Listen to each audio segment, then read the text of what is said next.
One of Australia's biggest unions, the Construction, Forestry and Maritime Employees Union, otherwise known as the CFMEU, is being investigated for alleged ties to criminal gangs and bikie groups in the wake of a Nine Network investigation. Well, the CFMEU has placed its Victorian branch into administration. Reports the union has been infiltrated by organised crime. What this project does is utterly expose the rot that has infected the construction industry. The controversial head of the union's Victorian wing, John Setka, stepped down last week before the criminal allegations had even surfaced. The union's Victorian branch has since gone into administration and handed control to the national body. In today's deep dive, we're going to explain everything I just said and more, including what the CFMEU actually is, why these allegations are so serious, and what it means for the Labor Party.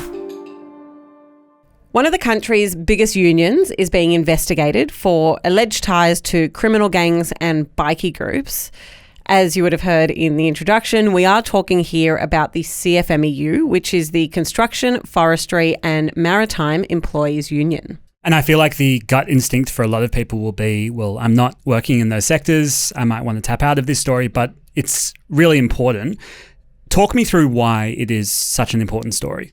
I think to understand why it's an important story, we need to unpack a bit about who and what the CFMEU actually is. So, as I said, the CFMEU is one of Australia's largest unions. And when I say large, I'm talking here about more than 115,000 members nationally. Wow, so a full MCG. If that is your metric, then yes, a full MCG. And to take a step back even further, if you're not familiar with what a union is basically just a body that represents the interests of workers in particular industries or occupations. And so when we're talking about the CFMEU, this particular union, it's representing workers across the fields of construction, manufacturing and shipping. So think about it covering jobs like builders or crane operators or port workers.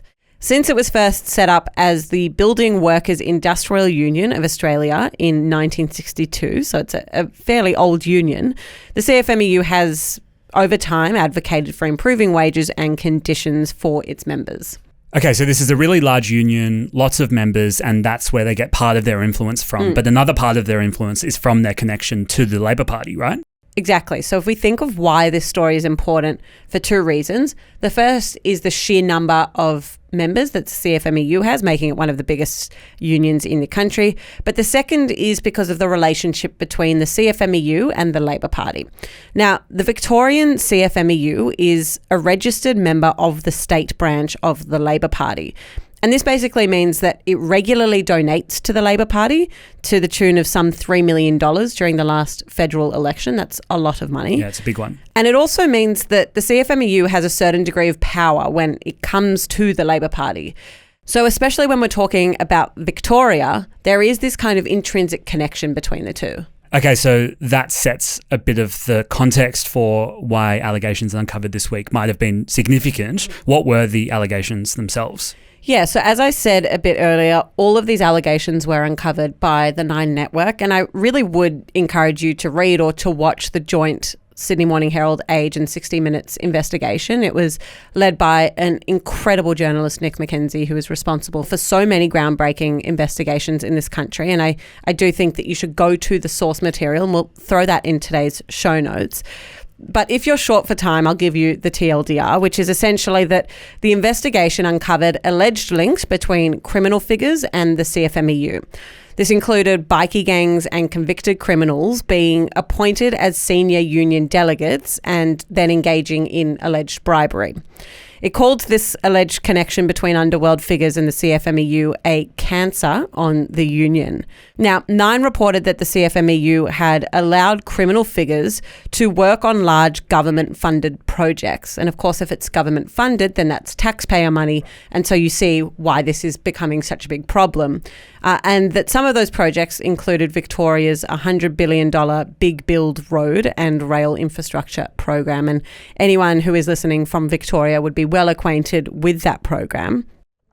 I read through the reports from Nick McKenzie and his colleagues, and one of the examples that they highlighted in the report, and again, this is an allegation, hasn't been tested, but they alleged that a convicted criminal and bikie figure who was appointed as a CFMEU safety official and was said to be earning some $250,000 a year actually used a car that was meant to be for worker safety checks to instead engage in bikie gang activities. So that's just one example, but there they are trying to draw a direct link between a CFMEU official, a government project, and then this underworld. So Nine released this investigation with some pretty serious allegations against the conduct of the CFMEU, especially when it involves taxpayer money. The other part of this story that I heard was the influence of the Victorian leader of the CFMEU, right? Exactly. So some of the other allegations actually relate directly to the head of, or now the former head of the Victorian CFMEU. His name is John Setka. Some listeners might be familiar with him. He is a fairly controversial figure. He's been in the headlines a lot over the last couple of years. To give you a bit of a lay of the land with John Setka, and this is just important to understanding these allegations, he became the Victorian CFMEU State Secretary back in 2012. He's been in the job for a long time. Then in 2019, he was convicted of harassing his ex-wife. That might have been the time that you first started to hear about him.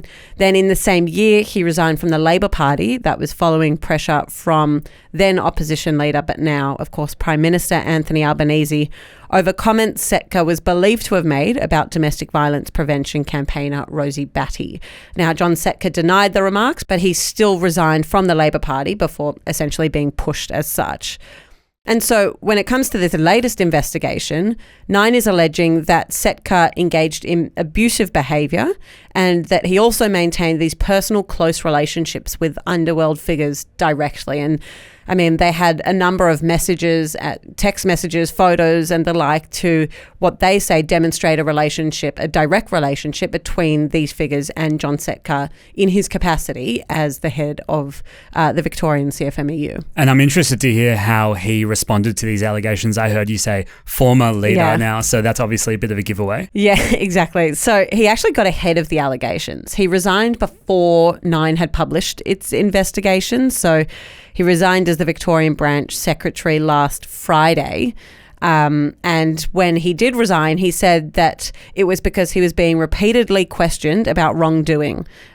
He didn't accept those accusations. He called them ongoing false allegations, but nonetheless, he did resign. Okay, so the leader of the Victorian branch of the CFMEU has resigned, but the allegations are actually angled more at the CFMEU than just the leader itself. Yeah, I mean, they're kind of intrinsically linked, but yes, it does show, or at least try to demonstrate, a bigger problem within the CFMEU than more than just John Setka. And those problems would be still there. Exactly. And so there was some kind of very fast-moving developments after this Nine investigation came out. So since that investigation came out, the CFMEU's Victorian branch has actually gone into administration and has handed control to the National Secretary, who will investigate any credible allegations of wrongdoing. So basically, there's now this vacuum of power and decision-making, and there is this investigation that is being done into what has happened here. And just quickly, going into administration, that means that they've run out of money, they can't pay their staff, and so they've kind of had to cede control to the national body. Exactly. So that's what's happened in Victoria, and given that that's the state where most of these allegations are based, we have kind of seen this snowball effect when it comes to the Victorian government as well. So it's not just contained to a kind of union issue, but because of the reasons that I spoke about before of the Labor Party and the CFMEU being linked, it has now also become a political problem. So since those allegations first surfaced, we've heard from Victorian Premier Jacinta Allen, who has now asked for the Labor Party to cut some of its ties to the CFMEU, so to distance one from the other. And that includes removing the Victorian branch as a party member and halting political donations. Ouch. You remember I said that the CFMEU donated $3 million, so that's a fairly big chunk of donations that, if this actually happens, will now not go ahead. To demonstrate the relationship between the CFMEU and the Victorian government, I found this interesting tidbit in the Nine article, which was that Jacinta Allen before she was Premier, but she was still a minister in the Dan Andrews government. She actually attended John Setka's father's funeral last year. And I mean, I don't think that too much can be read into it, but I think that it does demonstrate that there was this relationship, and therefore I guess it goes to show how monumental what is happening right now between these two bodies actually is. I'll read you a bit from Jacinta Allen's statement from earlier this week. She said, and I quote, "Unions protect workers, but what we've seen isn't unionism. It's self-interested thuggery at its worst. I express my personal and deep felt disgust at these activities and the people who perpetuated them. This rotten culture must be pulled out by its roots." Very strong words. Extremely strong words. And apart from those words, as I said, she's called for this kind of separation between her party and the union. And she's also asked for the state's anti-corruption body to investigate the allegations.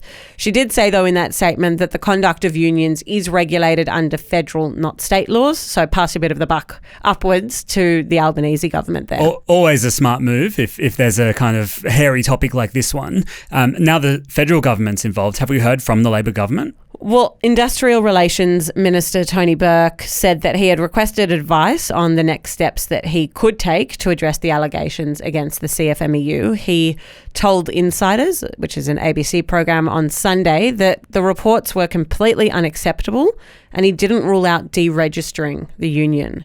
Then from the Prime Minister, we heard, again, pretty strong condemnation.